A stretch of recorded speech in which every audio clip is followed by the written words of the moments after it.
আলেম ওলামাকে ধীরে ধীরে কোণঠাসা করার চেষ্টা চালায়। এই সেকুলারিজমের কাছে ভর করেই পুরো জাতিটাকে পঙ্গু বানায়, এমনকি ইসলামের নাম নেওয়াকে পর্যন্ত নিষিদ্ধ করে বেড়ায়। আমরা সাংস্কৃতিক যুদ্ধের ভেতর নাই, থাকি বাংলাদেশে, কিন্তু আদর্শ মানতে হয় পশ্চিমাদের। এই যে এখানে যারা যারা আছেন, পশ্চিমাদের পোশাক গায়ে দেওয়া, যারা যারা আছেন পশ্চিমাদের মতো চেহারা, পশ্চিমাদের মতো চুল, পশ্চিমাদের মতো পোশাক, একটাবার বিবেককে জিজ্ঞাসা করেন, এটা কি পরাজিত মানসিকতার প্রকাশ না? আপনি পশ্চিমাকে কেন অনুসরণ করবেন? পশ্চিমারা আপনাকে অনুসরণ করবেন। আরে বড় ছোটরে অনুসরণ করবে না, ছোট বড় অনুসরণ করবে। বাসায় বাচ্চা দুষ্টমি করে, আপনি বুড়া, আপনি বাচ্চার মতো দুষ্টমি করা শুরু করেছেন। হাস্যকর ব্যাপার। আপনি ভালোভাবে চলবেন, বাচ্চা আপনাকে দেখে শিখবে, এটা না নিয়ম। আমরা বিজয়ী জাতি, আমরা সিংহের জাতি, আমরা রাজা।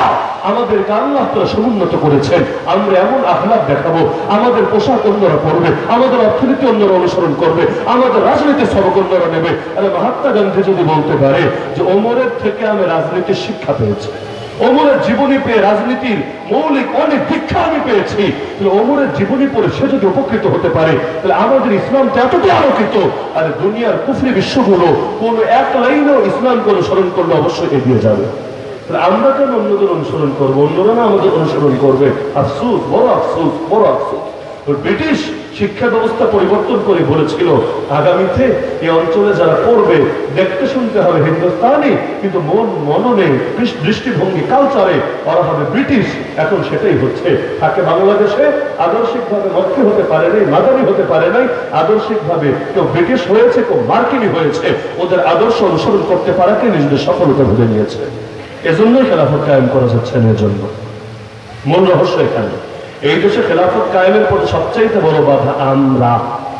সবচাইতে বড় বাধা কারা? আমরা। আমরাই তো চাই না খেলাফত কায়েম হোক। কয়জন চায়? খেলাফতের পক্ষে আপনি জনমত সংগ্রহ করেন, ভাই খেলাফত কায়েম করা হবে, কয়জন চাও?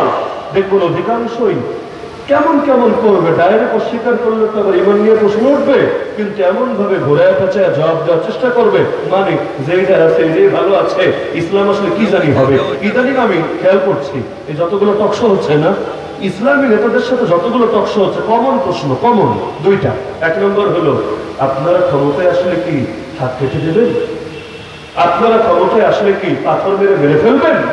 আপনারা ক্ষমতায় আসলে নারীদেরকে কি ঘরের মধ্যে লুকায় রাখবেন? ইত্যাদি ইত্যাদি ইত্যাদি। এর মধ্যে মাশাআল্লাহ যারা টকশোতে যায় অনেক ভদ্রলোক, তো এজন্য সুন্দর করে ঘুরায় পেঁচায় জবাব দেয়।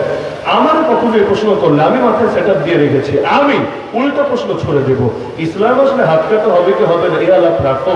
তুমি ভয় পাচ্ছ কেন? আগে সেটা বলো। ইসলাম আসলে হাত কাটা হবে কার আগে, সেটা তো জানার বিষয়। ইসলামে তো হাত কাটা হয় ভালো মানুষের, চোরের। কি একটা লজেন চুরি করলে, একটা চুইংগাম চুরি করলে ধরে ওই হাত কাটে না, বরং অন্তত 10 দিরহাম পরিমাণ সম্পদ যে চুরি করে অন্য হাত কাটে। কিরে ভাই, চুরি যদি না করো, তোমার ভেতর এভাবে কাঁপছে কোন দুঃখে? বাংলায় বলে চোরের মনে পুলিশ পুলিশ, ভালো মানুষের মনে পুলিশ পুলিশ না। ভালো মানুষ পুলিশ দেখলে ডরায় না, পুলিশের মিয়া প্রয়োজনে চা খায়, তার ভেতরে আতঙ্ক লাগে না। কিন্তু চোর পুলিশকে দেখলেই তার ভেতর কাঁপতে শুরু করে। ওই যে আপনারা ছোটবেলায় হয়তো অনেকে দেখেছেন, এখন আছে কিনা চোরের ঘটে আমি জানি না, চাল পোড়া খাওয়ায় চোর ধরে, দেখেননি আপনারা? এটা কিন্তু আসলে চোর ধরার কোন শরিয়াসম্মত তরিকা নেই, এটা জাস্ট একটা টেকনিক। এটা কি? এটা কোনো দোয়া দরুদ না, এটা কোনো নির্দিষ্ট আমল না, এটা কি? টেকনিক। বলবেন টেকনিক মানে কি হুজুর? সহজ ভাষায় বোঝাই। এখন এগুলো চলে না, তাই রহস্যটা ফাঁস করে দেই। চললে আর ফাঁস করতাম না আর কি। সেটা হলো, একসাথে মনে করেন দর্শনকে বসাবেন, এর মধ্যে চোরের সন্দেহে আপনি যাকে অভিযুক্ত মনে করছেন সেও আছে, অন্যান্য লোকরা আছে। চাল ওদেরকে খেতে দেন, ওদের মাথায় তার থেকেই বসায় আছে যে এই চাল হলো হুজুর পড়ে দিয়েছে, যে চুরি করেছো খেলেই গলার ভেতর থেকে রক্ত বের হবে, ও মরে যাবে, ও স্পট ডেড হয়ে যাবে, এগুলো মাথায় তার থেকে সেট আপ দেওয়া আছে। এখন সবাই খাবে। এক নম্বরে চেহারার আলামত দেখে টুকটাক আপনি বুঝে ফেলবেন, তবে চেহারার আলামত দেখে সবসময় বোঝা যায় না, অনেকে আছে চালু মাল। তবে বাইরেরটা নয় তো নিজে লুকায় রাখবে, ভেতরেরটা কিভাবে লুকাবে? জেলখানায় যখন চেকিং করতে আসতো, জেলখানায় সিআইডি আছে ওদের মধ্যে, ওরা চেক করতে আসতো মোবাইল টোবাইল আছে কিনা, অথবা ওদের আইনের সাথে সাংঘর্ষিক এমন কিছু আছে কিনা। তো ধরেন জিজ্ঞাসা করতো মোবাইল আছে, কথাটা বলে হাতটা রাখতো বুকের উপরে, প্রথম থেকে বুঝতাম না, কি রে এটা কাটতে দিয়েও হবে না, মোবাইল আছে, কথাটা বলেই বুকের মধ্যে হাত রাখতো। কাহিনী কি পরে বুঝলাম, আসলে যার কাছে মোবাইল আছে লুকিয়ে রেখেছে, ওর ভেতরে ধুকপুক ধুকপুক শুরু করে, তা হাতটা রাখলো ভেতরের নাড়াচাড়া দিয়ে, মুখে বলবে নাই, কিন্তু ওই তো ভেতরে নড়াচড়া শুরু হয়েছে, ব্যাস ওরে নিয়ে যখন 10টা বাড়ি লাগাবে ও সুন্দর মতো বের করে দিয়ে দেবে। তো এখন চেহারা দেখে হয়তো নাই বুঝলেন, কিন্তু একটা বাস্তবতা আপনারা জানার কথা, আমরা যখন খাবার খাই, শুকনো খাবারগুলো দেখবেন, রুটি খাচ্ছেন, ভালো কথা, আমিও যেমন এই শামসুল উলুমে এসে প্রথমে রুটি খেলাম, তো যখন রুটি খাবো, রুটিটা প্রথমে তো রুটি থাকে, একটু চাবানোর পর দেখবেন কেমন আটার দলার মতো হয়ে গেছে, হয় নাই? পানি আসলো থেকে, আমি তো পানি খাই নাই, পানি আসলো থেকে। তার মানে আমরা যখন খেতে যাই ভেতর থেকে আলহামদুলিল্লাহ রব এমন একটা সিস্টেম করে দিয়েছেন, এক ধরনের সিক্ততা আসে, এক ধরনের পানি, পবিত্র পানি আসে, সেটা এসে খাবারটাকে ভিজায় এবং খাবারটা হজম করার মতো, ভেতরে চালান দেওয়ার মতো যোগ্যতা সম্পন্ন হয়। তো এখন যেই 9 জন, 10 জনকে তো বসিয়েছেন, যেই 9 জন চুরি করে নাই ওরা চাবাবে, আর যে চোর সেও চাবাচ্ছে, কিছুক্ষণ পর বলবেন রাখতো, মুখ থেকে ফেল, সামনে ফেল।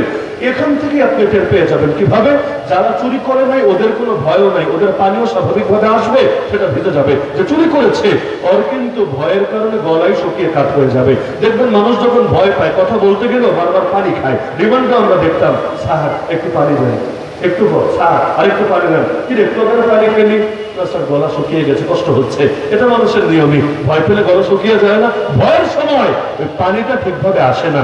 তো যাদের ভেতরে পানি ছিল ওরা খেয়েছে, খাবারটা ভিজা ভিজা ভিজা ভিজা ওই ভাতের কাছাকাছি হয়ে গিয়েছে।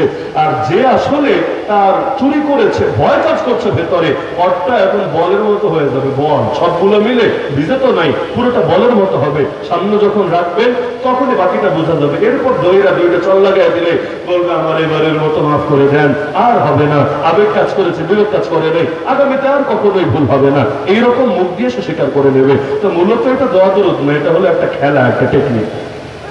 অনেক সময় এরকম হয় যে আসলে মূল জিনিস লাগে না, বরং টেকনিক দিয়ে, ফাঁক দিয়েই তাকে স্বীকার করা যায়। সচেতন হলে ধরতে পারে, সচেতন না হলে ধরতে পারে না। তো বলছিলাম যে এই ওলি হওয়ার যে দুটো গুণ হাসিল করতে পারবেন না ইনশাআল্লাহ, পারবেন না ইনশাআল্লাহ। মূল আলোচনা শেষ, যদিও আয়াতের তাফসীর করতে গেলে আরো 1.5 ঘন্টা দরকার অন্তত, তবে সে আলোচনা যাবো না। এমনি একটা অনুরোধ করেছে আমাকে,